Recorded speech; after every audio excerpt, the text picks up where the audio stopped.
Урматтуу көрөрмандар, сиздер менен Book House'да китеп подкасты алып баруучусу мен Шаршыгүл Аманова. Ал эми биздин бүгүнкү студиябыздын коногу психолог, коуч Нурзада Нурбаева. Саламатсызбы? Кош келипсиз. Кош көрдүк. Масару Ибуканын «Үчтөн кийин кеч» деген китебинин негизинде талкуу кылмакчыбыз. Бирок мен ага чейин сизге бир нече суроолорду бергим келип атат. Негизи эле өзүңүз күнүңүздүн канча бир убактысын китепке бөлөсүз? Чоң рахмат. Негизи азыр жанагы убакыт аябай бат өтүп атпайбы? Анан бат өткөнгө жараша көп нерсени жетишкен аракет кыласың. Анан негизи бала менен кечиндеси уктаардан алдын сөзсүз түрдө китеп окуйбуз. Ага жомок окуп уктайт. Андан сырткары дагы күнүгө кээде жетишпей калам, бирок жок дегенде 10 мүнөттөн китеп окуп турган аракет кылам. Күнүнө 10 мүнөт китепке бөлөсүз? Ооба. Бирок күндө кээде болбой калат. Негизи жалпысынан 10 мүнөттөн бөлгөн аракет кылам да. Сиздин өзүңүздүн кандай бир методдоруңуз барбы? Китеп окуганга балким мындай ошол китеп окуйм, кызыгып, бирок окуй албай жүргөндөргөчү кандай бир кеңештерди берет элеңиз? Негизи жанагы бат окуу деген техникасы бар эмеспи? Негизи китепти мынтип карап эле баягы ортосуна фокус алат дагы, ортодо бир сөздү тандайт, анан фокусту ошол жака бурганда биякта фокус башка сөздөргө дагы кетет да, бир карап эле бир баракта окуп коет да. Ушундай техникасы бар. Бирок бул техника мисалы адамдын кабыл алуу каналдары бар да, булар аудиал, визуал, кинестетик деген. Визуалдарга бул баягы көзү аркылуу кабыл алганды, сүрөттөр аркылуу кабыл алган кишилерге ал техника аябай жакшы, чоң пайдасын берет, жеңил болот ошол техника менен окуган. Бирок мисалы аудиал, кинестетиктер, аудиалдарга китепти уккан дагы да жакшы таасир калтырат да, дагы да жакшы эсинде калат. Кинестетиктерге болсо кыйын да, алар сезимтал, дүйнөнү мындай сезимдери аркылуу, баягы ощущение деп коебуз го, ошондой сезимтал болгондуктан, сезимдери аркылуу кабыл алгандыктан аларга китепти бат окуу бир аз кыйын. Алар китеп окуп атканда болгондо дагы мындай ооздорун кыймылдатып окушат да. Ошондуктан дагы бат окуу алар үчүн кыйын да. Мен анда ошолордун түрүнө кирет окшойм, Болушу мүмкүн.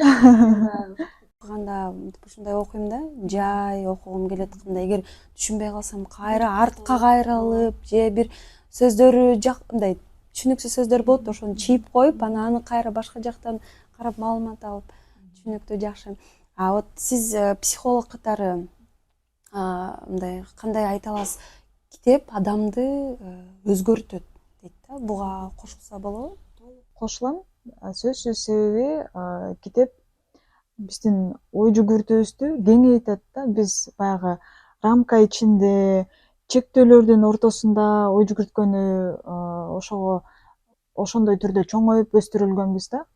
Бирок китеп ал биздин ой жүгүртүүбүздү кеңейтип, мындай чексиз ой жүгүрткөнү мүмкүнчүлүк берет да. Бул нерсе бизге көп берет да, мисалы чектүү түрдө ой жүгүрткөн адам менен чексиз түрдө ой жүгүрткөн адамдын айырмасы чоң да. Биз ошол бүгүн талкуу кыла турган китебибиз бул 3 жаштан кийин кеч деп аталат. Сиз менен кеңешкенде дагы өзүңүз айтпадыңызбы, ушул китептин алкагында сөз кылалычы деп. Анан бул китеп сизге кандайча колуңузга тийип калды дегиле? Бул китепти окуганга сизге эмне түрткү болду? Негизи мен мектепти бүтүп эле психология тармагына тапшырганмын.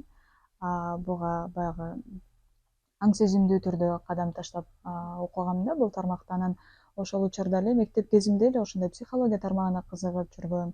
Анан университетти бүтүп кайра Кыргызстанга келгенимде ошол китепти көрүп аябай кызыктым да. Анда балам жок болчу, өзүм бойдок кезим. Анан окуп алып, балам жок кезде окуп, ушунчалык ошол китепти Кыргызстан боюнча бардык апалар окуса деген мындай ичимде ушунчалык күйүү сезими болгон да. Анан ал китепти окуп бүтүп, кийин дагы бир жолу кайталап окугам. Анан кийин бирок өзүм балалуу болгондон кийин эмнегедир кайра окубаптым да, кайталап. Анан негизи ал жакта бизде кичинекей бала, ал эмнени түшүнмөк эле деп эле баланын көзүнчө ар нерсени сүйлөй беришет. Анан бала түшүнбөйт деп көп нерселерге тыюу салына берет.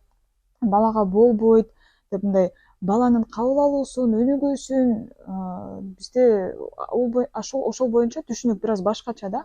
А бул китепте айтып атпайбы? Өнүгүүнүн баардыгы 5 чейин болот деп.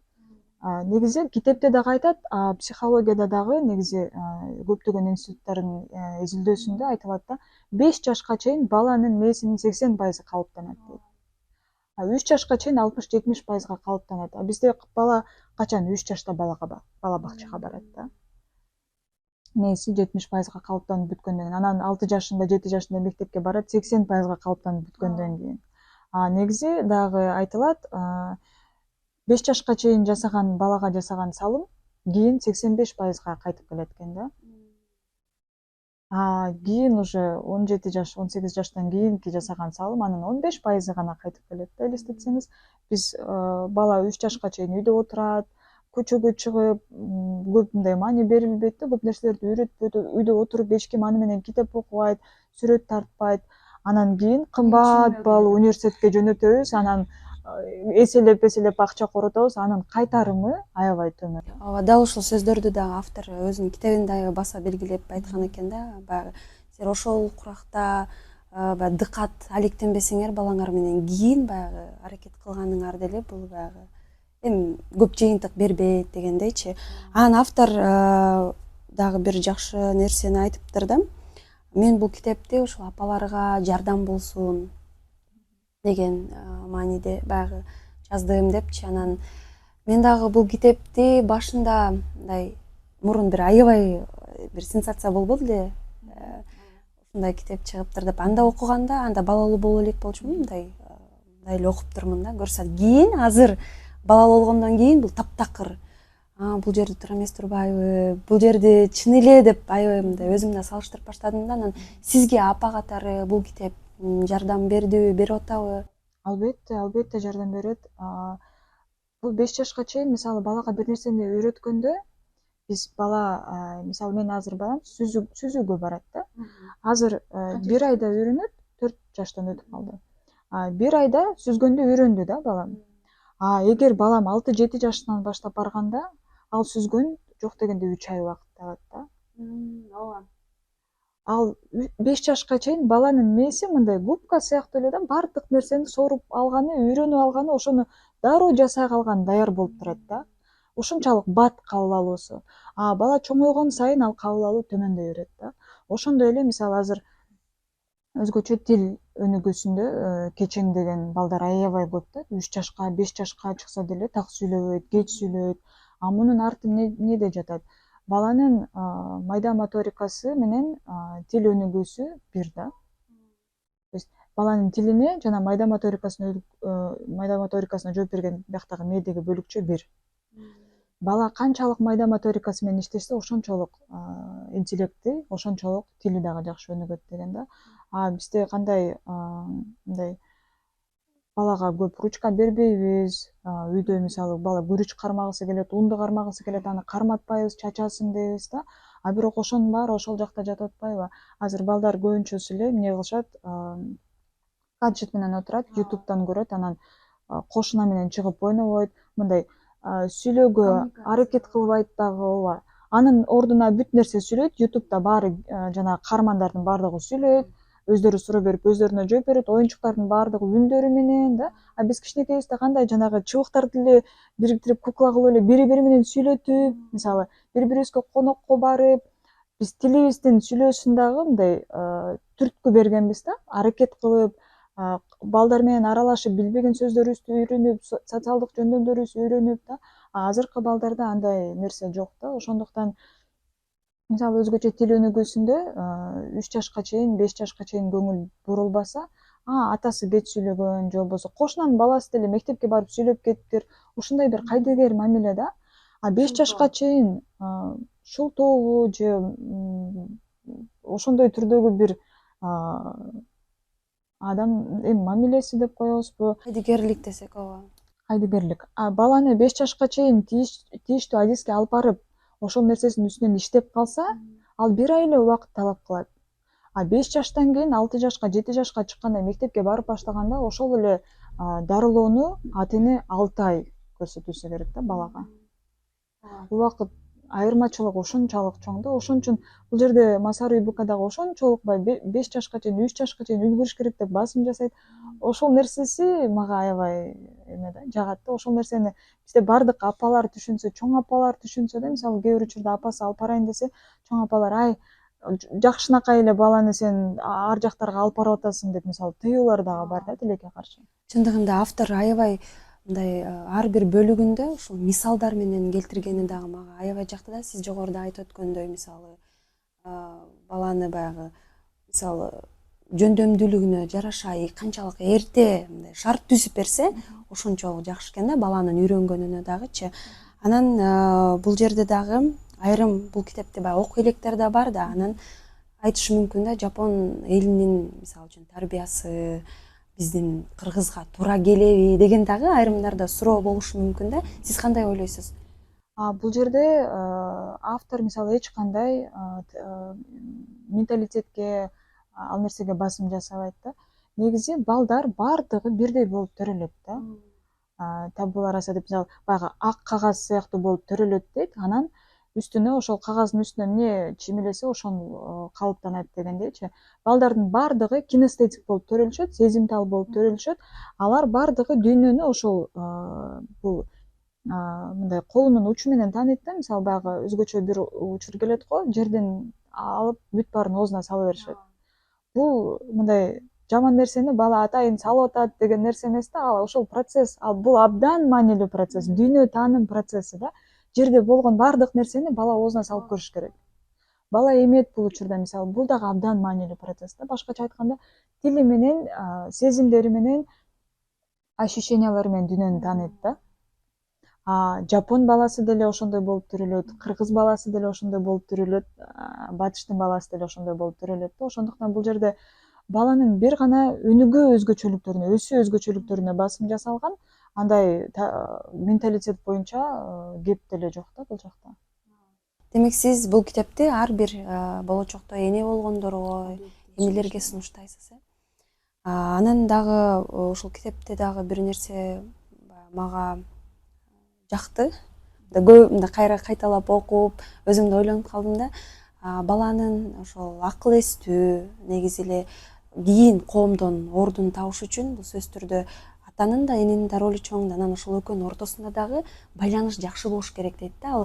Ал автор мисал келтириптир го. Үйгө келгенден кийин мен ошо балдарынын көзүн карап эле билем, ата энеси кандай депчи. Анан ошол туурасында дагы айтып өтсөңүз, негизи ошол ата энесинин ортосунда дагы сөзсүз түрдө гармония болуш керек. Албетте, мен бир канча жылдар бою мектептерде иштеп келдим, мектеп психологу болуп. Анан ал жерде баланын эртең мененки мектепке кирип келген абалынан түшүнсө болот да. Сабакта отурган абалынан, мисалы жапжакшынакай ар дайым мындай ачык маанайда шаңдуу жүргөн бала бир күнү эле мындай түнт болуп келип калат да. Анан алар мындай бизге чоңдорго окшоп жалган сүйлөгөндү билбейт, жашырып, ороп сүйлөгөндү билбейт да. Бир-эки суроо берсең эле ал ачылып баарын ачык айтып коет да. Ошондуктан өзгөчө үйдөгү конфликттер баланын даже тилинин өнүгүүсүнө чоң зыян алып келет да. Эмоционалдык интеллектине, социалдык көндүмдөрүнө, башка балдар менен бири-бири менен болгон мамилесине дагы. Мындай ал нерсеге маани бербейбиз, баланын көзүнчө уруша беребиз, үнүбүздү катуу чыгарып сүйлөй беребиз. Бирок мунун мисалы өзгөчө үн катуу чыккан учурда баланын ичинде мындай жер титирөө сыяктуу эле болот да. Жан дүйнөсүндө жер титирөө сыяктуу деп салыштырсак деле туура келет да. Сиз ошол башында айтып өтпөдүңүзбү? Негизи бала менен көбүрөөк баарылашыш керек депчи. Төрөлгөндөн кийин биз мындай көп эле байкайм да. Бул эми кичинекей да эмнени билет деп коет экенбиз да. Бала көрсө бул жаңы төрөлгөндөн баштап эле аябай сезимтал болот экен да. Сүйлөбөсө дагы баягы ооба, аябай жакшы түшүнөт экен да. Анан китепте айтылган экен, баягы тилдегенден көрө силер мактагыла депчи. Анан көпчүлүк учурда эле мисалы баягы 1-2ден мындай катар төрөгөн энелер бар да. Биз анан көпчүлүк учурда ал эрежени сактай албайсың да. Сиз кандай кеңеш берет элеңиз? Сиз баягы өзүңүздүн жеке жашооңузда? Аябай жакшы суроо болду. Негизи бизде баягы ыйлабаган баланы деле көтөрө үйрөткөн деп мисалы ошондой бир критикабы пикир, сын айтылат го. жаңы төрөлгөн бала апасы менен болгон физиологиялык контактка, байланышка абдан муктаж да. Ал бала сезимтал болуп төрөлөт дебедикпи? Баланын денеси апанын денесине канчалык көп тийсе, ошончолук бала дүйнөгө ишенген бала болот да. Мындай апам менин жанымда, апам ишеничтүү, демек коом, дүйнө ишеничтүү. Баягы мен дүйнөнү апам менен тааныдым деген деле бар го, мисалы ал деле жөндөн эмес да. Чындыгында бала дүйнөнү апасы менен тааныйт. Апасынын денеси менен, денеси канчалык жумшак денеси баланы көп кучактаган сайын бала ошончолук дени сак, ошончолук эмоционалдык абалы туруктуу, анан дүйнөгө болгон ишеними кенен болуп чоңоет да. Бизде кандай мисалы төрөп коюп эле анан өзгөчө региондордо да тиричилик, уйсаш керек, аны кылыш керек, конок тосуш керек, бала ыйлап, алысты булгандыбы, булганбадыбы, мындай кабар деле жок, ыйлап жата берет, бешикте ойгонот, кайра ыйлап, кайра соронуп уктап калат да. Анан ушундай балдар кийин анан аябай мындай коомдо тынчсыз, коркок, мындай чочулаган, оңой эле чочулаган, жөн эле мынтип турсетип кетсе эле эмне болуп кетти да. Мисалы класста сабак учурунда бирөөнүн ручкасы түшүп кетсе деле чочуп, мындай бат алаксыган да, мындай концентрациясы начар. Сабакка толук көңүлүн бура албайт. Кичинекей нерселерге деле чочулап эле көңүлү алаксый берет да, ооба, тынчсыздана берет. Ошондуктан баланын ыйлоосун күтпөстөн көтөрүш керек, максималдуу түрдө көтөрүш керек. Канчалык көп көтөрсө ошончолук жакшы, канчалык көп эмисе ошончолук жакшы. Өзгөчө апасы менен, анан албетте атасы менен дагы бул физиологиялык контакт керек да. Урматтуу көрөрмандар, биз бүгүн психолог коуч Нурзада Нурбаева менен Масару Ибуканын 3 жаштан кийин кеч деген китебинин негизинде талкуу жүргүздүк. Бул сөзсүз түрдө болочок энелерге же учурда эне болуп жаткандарга сөзсүз түрдө өз пайдасын тийгизет деген ишеничтебиз. Нурзадайым, келип бергениңизге сизге терең ыраазычылык билдиребиз. Коштошоордун алдында балким сиздин толуктай турган ойлоруңуз болсо. Биз негизи бул жайындасы региондордо дагы кыдырып, апалар менен тилекке каршы аталар аз болду. Көбүнчө апалар менен баарлашып, алардын суроолоруна жооп берип, маалымат таратып келдик да. Анан ал жакта азыркы учурда уже баягы мурунку мигранттардын балдары чоңоюп, өздөрү апа болуп калыштыр да. Өздөрү апа болуп, ата болуп, анан ошолордун берген суроолору ушунчалык жүрөгүмдү оорутtu да. Анан алар мен баламды таштагым келбейт деген мындай бир умтулуу менен, бир ошол максат менен, көздөө менен карашат экен да балдарына. Анан алардын абалы албетте өзүнчө бир талкуу жараткан абал да. Анан ар бир апага, ата энеге айтмакмын, балдар менен мүмкүн болушунча чогуу болуу, өзгөчө 5 жашка чейинки убакытта да. Бизде азыр деле болуп атпайбы, төрөп коюп эле чоң апасына, тай энесине таштап коюп, жумуш, шарт, тилекке каршы ушундай деп кетип калганчы. Бирок баланын эң маанилүү учурлары ошол да. Балага 5 жашка чейин канчалык түрдө көп мээрим берилсе, кийин ошол бала мээримдүү болуп чоңоет. Ата энесине дагы мээрим берет. Баласын таштап кетсе, кийин ошол балада деле ошондой ой жүрө берет да, мени таштап кеткен, мен деле таштап кетем, же болбосо башкалар деле мени таштап кетет деген. Бул уже бир травмага айланат да. Ошондуктан бул учурда өзгөчө 3 жашка чейин, 5 жашка чейин бала менен көп убакыт өткөзүү, баарлашуу, бала менен мындай эмоционалдык байланышта, мындай кээ бир учурлар болот да, апасынын жанында болуп деле, как будто апасынан алыстай чоңоюп калган балдар дагы бар да. Бул андан дагы жаман да. Экинчи бала апасына зар болуп чоңоюп атса, биринчи бала апасынын жанында туруп апасына зар болуп чоңоюп атат да.